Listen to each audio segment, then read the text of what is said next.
Hi, I'm Tycho Collins, and I am the group leader of Group 25. And for our project, we are doing AI facial generation. This will be our video demo, and let me lead you through the first bullet point, which is the objective of our project. Our main goal is to build a modern generative AI system capable of synthesizing high fidelity, realistic human faces from scratch. So, you see in the number one bullet point, this is exactly what we're trying to achieve by implementing denoising diffusion probabilistic models, which is DDPM. And we train this on the Celeb A dataset, which is a large dataset of tens of thousands of celebrity images. And a secondary objective for our team was to prove that you don't need enterprise level servers to run advanced AI.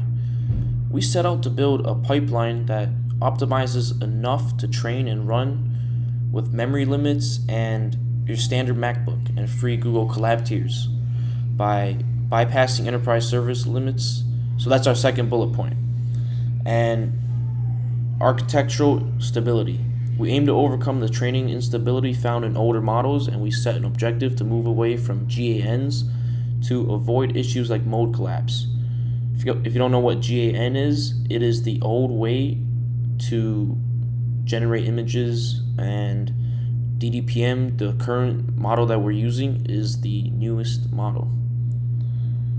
And the last point and our objective is targeted attribute control. Our final objective was to implement conditional generation. This means that a user could control specific attributes such as skin tone, gender, hair, and different attributes of the face. And this is currently our objective, and currently we generate faces, but we are working on targeting and developing conditional training, which allows us to pick the gender of the face we create, the skin tone, and all the other features. So this is our current objective that we're working on, but we have built a facial generation model that can generate random faces.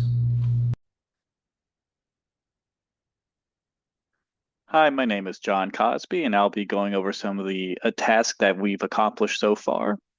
The first of which is transitioning from a GAN to a DDPM model. Originally, the project started using the GAN model, but we switched it over to DDPM, and this change helped us improve the stability during training and produced more consistent and realistic image outputs compared to the original GAN model. We also developed a deep learning model. The project includes a deep learning model that is able to generate human faces from random noise. It learns patterns from real images and then uses that information to create entirely new ones. We built a training pipeline. A full training pipeline was implemented using the Celeb A dataset, which contains thousands of face images. This pipeline handles loading the data, processing it, and training the model step by step. We implemented model checkpointing. The system saves model checkpoints during training, which allows the model to be reused later without retraining from scratch. So this makes it easier to test and improve the model over time. And lastly, we created a Streamlit web interface. The Streamlit interface was built so users can easily generate images through a web page. This makes the project more interactive and accessible, even for people without a programming background. Thank you.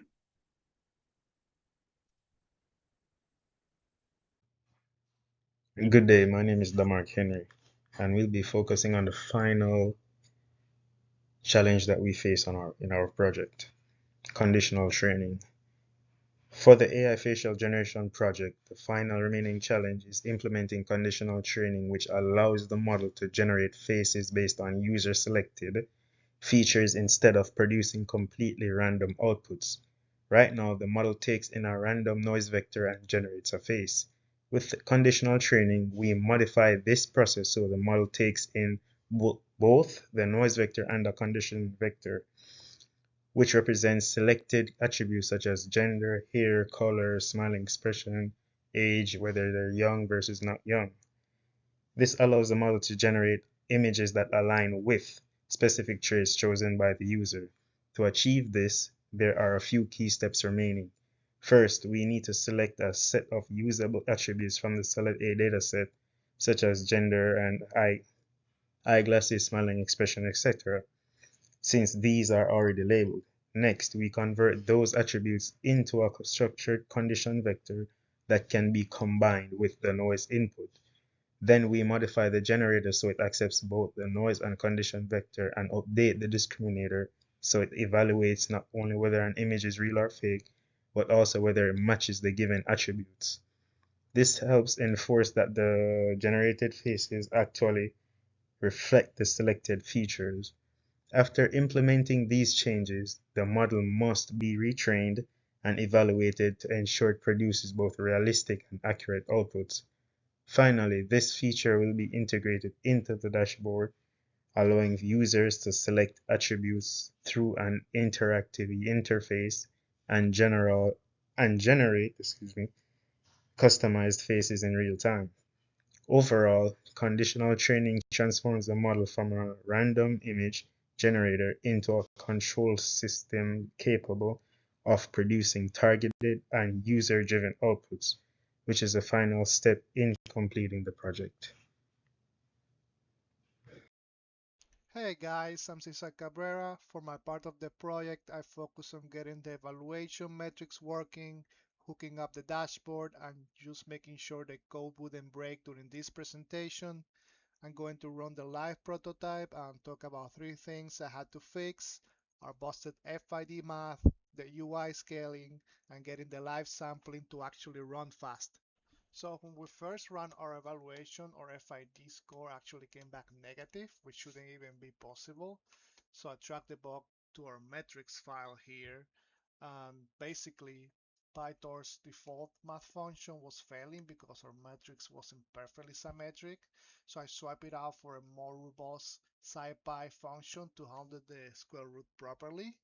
I also wrote a script to generate a proper 256 image eval set because testing on just a handful of images doesn't really work for FID.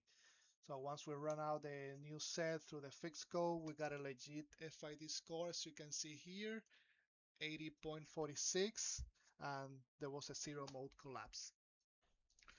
Alright, so now let's pull up our dashboard here.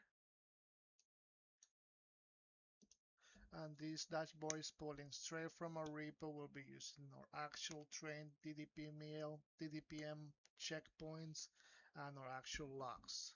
Before I scroll down, I want to pause here for a second because this top section summarizes the state of the whole project.